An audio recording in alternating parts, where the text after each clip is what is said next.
Red టీవీలో మీ వ్యాపార ప్రకటనల కోసం ఈ నంబర్ ని సంప్రదించండి 6281747728. Hi viewers, welcome to our channel. ప్రస్తుతం మనతో పాటు జై భారత్ నేషనల్ పార్టీ అధికార ప్రతినిధి వినుకొండ కోఆర్డినేటర్ చిరంజీవి నాయక్ గారు వారితో ఒకసారి మాట్లాడదాం. సార్ నమస్కారం. సార్ నమస్తే. జై భారత్ అండి. సార్, ఇప్పుడు ముద్రగడ పద్మనాభం గారు అండ్ పవన్ కళ్యాణ్ గారు ఇద్దరు కూడా చెరో వైపు, ఈయన వైసీపీ పార్టీలో ఉన్నారు, ఆయన జనసేన అధినేత కూడా.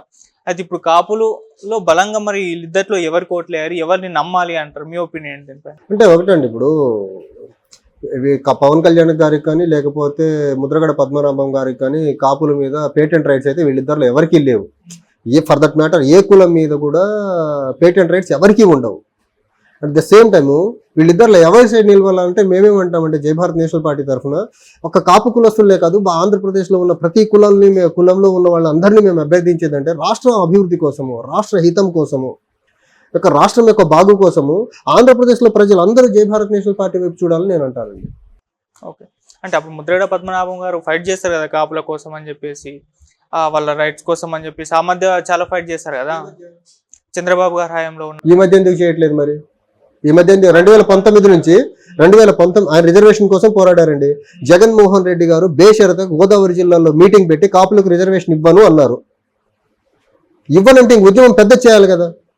ఇప్పుడు ఈడబ్ల్యూఎస్ రిజర్వేషన్ సెంటర్లో పార్లమెంట్ చట్టం ద్వారా తీసుకొచ్చిన తర్వాత 10%, అందులో చంద్రబాబు నాయుడు గారు ముఖ్యమంత్రిగా ఉన్నప్పుడు 5% కాపులకి ఇస్తానని ఒక జీవో పాస్ చేశారు. జగన్మోహన్ రెడ్డి గారు వచ్చి దాన్ని కంప్లీట్గా స్ట్రైక్ డౌన్ చేసేసారు, ఇవ్వట్లేదు అనేసి. అప్పుడు ముద్రగడ పద్మనాభం గారు కాపులు హితం కోరుకునే నాయకుడైతే ఉద్యమాన్ని ఇంకా ఇంటెన్స్ చేసి పెద్ద స్థాయిలో ఉద్యమం చేయాలి కదా. ఎందుకు చేయట్లేదు ఆయన? 2014 నుంచి 19 వరకు కాపుల రిజర్వేషన్ ముద్రగడ పద్మనాభం గారికి గుర్తుకు రాలేదా? లేకపోతే పవన్ కళ్యాణ్ గారికి కాపుల వెల్ఫేర్ గుర్తుకు రాలేదా? ఇప్పుడు పవన్ కళ్యాణ్ గారిని కాపులు మద్దతు పలకాలంటే ఆయన కాపులకి ఇచ్చిన సీట్లు ఎన్ని? ఆయన జెండా మోసిన వాళ్ళకి ఎన్ని సీట్లు ఇచ్చాడు? ఆయన వేరే పార్టీల్లో ఉంచిన జంపర్స్కే కదా ఆయన టికెట్లు ఇచ్చింది. ఆయన పార్టీ జెండా మోసిన వాళ్ళకి ఎంతమందికి టికెట్లు ఇచ్చాడు ఆయన? ఎందుకు నిలబడాలి వీళ్ళిద్దరి కోసం కాపులు? అసలు ఏ బేసిస్ మీద నిలబడాలి వీళ్ళ కోసము? అన్న కులాల వారీగా కులాల ఓట్లు అడుక్కోవడం ఎంత దిగజారుతనమండి అది. మీ పార్టీ కోసం నిలబడాలని చెప్తున్నారు, ఎందుకు నిలబడాలి? అన్ని కులాలు మమ్మల్ని మా కోసం నిలబడాలి. మేము ఒక కులాన్ని ఒక కులం మా వైపు చూడమని అన్నట్ల ఆ కులంతో పాటు అన్ని కులాలని మా దిక్కు చూడమని అడుగుతున్నాం, మమ్మల్ని మద్దతు ప్రకటించమని అడుగుతున్నాము. మా పార్టీ సైడ్ ఒక కులం కాదు, అన్ని కులాలు చూడమని అడుగుతున్నాం. మేము కుల మతాలకు అతీతంగా అందరూ జై భారత్ నేషనల్ పార్టీని మద్దతు పలకాలని కోరుకుంటాం. మేము అదే ఎందుకు చూడాలి అంటున్నాం? అభివృద్ధి చేస్తామనండి. వీళ్ళు చేయలేదు, మేము చేయగలం కదా. ఇప్పుడు పవన్ కళ్యాణ్ గారు 10 సంవత్సరాలు యాక్టివ్ పాలిటిక్స్ లో ఉన్నారు. ఆయన కాంట్రిబ్యూషన్ ఏంటి ఆంధ్రప్రదేశ్ పాలిటిక్స్ కి చెప్పండి?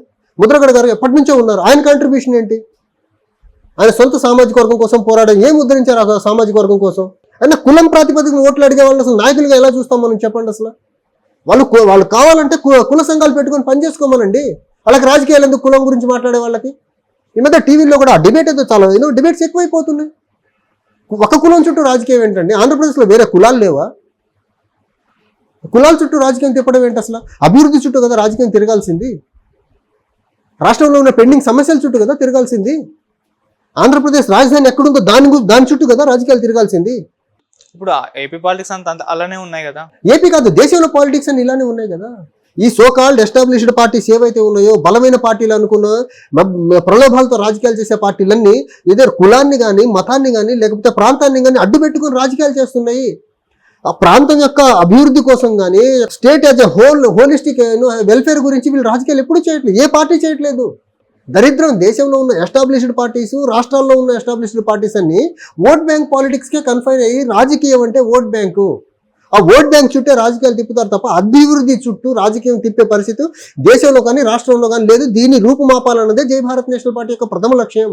కుల మతాలకు అతీతంగా ఓట్ బ్యాంక్ పాలిటిక్స్ చేయకూడదు, అభివృద్ధి రాజకీయాలు చేయాలా, రాష్ట్రాన్ని అభివృద్ధి పరంగా ఎలా ముందుకు తీసుకెళ్తారో చెప్పాలా, ఆంధ్రప్రదేశ్ దేశంలో ఉన్న రాష్ట్రాల్లో ఆంధ్రప్రదేశ్ని అభివృద్ధి పరంగా అగ్రగామిగా ఎలా నిలుస్తారో ఆ ఓరియంటేషన్లో రాజకీయాలు జరపాలా.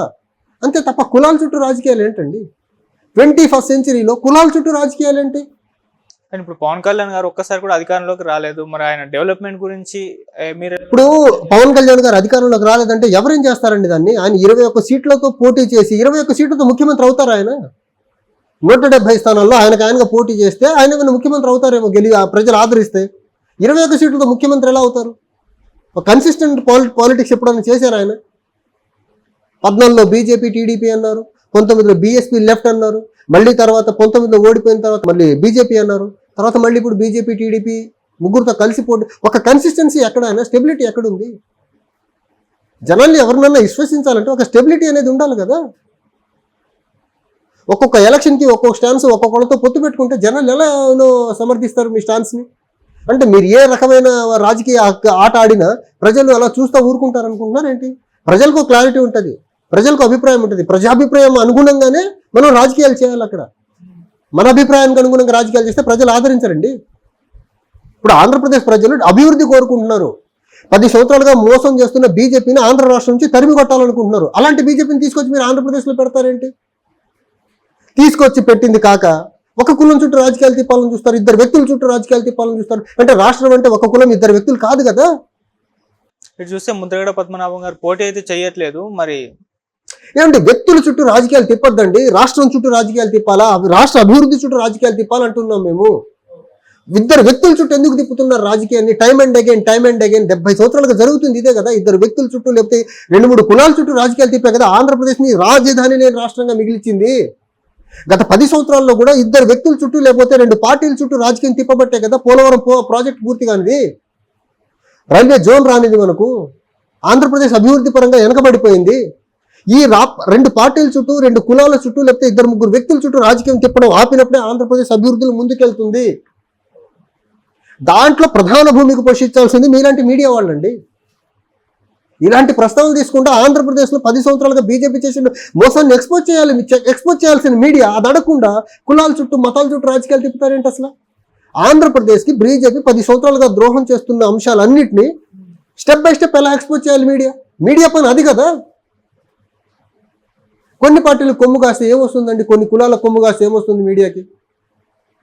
రాష్ట్రానికి దేశానికి ద్రోహం చేసిన దాంట్లో మీడియా చాలా ప్రధాన భూమికి పోషిస్తుంది. ఇప్పుడు రియల్ ఇష్యూస్ని పక్కన పెట్టేసేసి అన్నెసరీ ఇష్యూస్ని ప్రజల మెదళ్ళకు చొప్పించే ప్రయత్నాలు చేస్తారు. రాష్ట్రానికి కావాల్సింది ఏంటి, దేశానికి కావాల్సింది అది ఆలోచించరేంటి? అసలు అభివృద్ధి గురించి ఆలోచించరు, ఎంప్లాయ్మెంట్ గురించి ఆలోచించరు, హెల్త్ ఇన్ఫ్రాస్ట్రక్చర్ గురించి ఆలోచించరు, ఎడ్యుకేషనల్ ఇన్ఫ్రాస్ట్రక్చర్ గురించి ఆలోచించరు, జనరల్ ఇన్ఫ్రాస్ట్రక్చర్ గురించి ఆలోచించరు. ఆంధ్రప్రదేశ్లో రోడ్లు చూడండి ఎంత దయనీయంగా ఉన్నాయో. రీసెంట్గా వైజాగ్లో ఎంత డ్రగ్ పట్టుబడ్డదండి, దాని గురించి మాట్లాడరేంటి? అది ఎవరు తీసుకొచ్చారు, ఎక్కడి నుంచి వచ్చిందో ఆ కల్పరేషన్ పట్టుకునే ప్రయత్నం చేయరు. మీడియా కంప్లీట్గా ఇగ్నోర్ చేసేసింది దాన్ని. మన కవర్ చేస్తారు కదా. ఏం కవర్ చేశారు? కవర్ చేస్తే దాని మీద పురోగతి ఎక్కడ? డబ్బులు ముట్టుంటే కామైపోయారు. అది ఎంక్వైరీ జరుగుతుంది, ఎంక్వైరీ జరగకుండా మీరు ఎలా చెప్తారు? ఎన్ని రోజులండి అంత డ్రగ్ పట్టుబడ్డ తర్వాత ఇంక ఎంక్వైరీ ఏంటండి? అవును, వైసీపీ టీడీపీ అని ఎవరో పార్టీ తెలియదు, మరి మధ్యవర్తిలో కూడా తెలియదు. అది కాదండి, major port Vizag port government of India చేతిలో ఉంటుంది. ఏజెన్సీస్ ఏం చేస్తున్నాయి అంటే పొలిటికల్ అపోనెంట్స్ మీద పరిగెత్తుకుంటూ వెళ్ళే ఏజెన్సీస్ అంత పెద్ద మొత్తంలో డ్రగ్ పట్టుబడితే ఏజెన్సీలు నిద్రపోతున్నాయా? ఎంక్వైరీ చేస్తున్నారు. ఎన్ని రోజులు? అరే ఏదైనా ఒకటే రోజు అయిపోదు కదా. ఎన్ని రోజులండి? అది చిన్న విషయం కాదు కదా, అంత పెద్ద మొత్తంలో డ్రగ్ పట్టుబట్టడం ఉంది. అలాంటి అంశాలన్నింటిని పక్కన పెట్టి 2 వ్యక్తుల చుట్టూ 2-3 కులాల చుట్టూ రాజకీయాలు తిప్పుతారేంటి అసలు? Thank you so much. Thank you.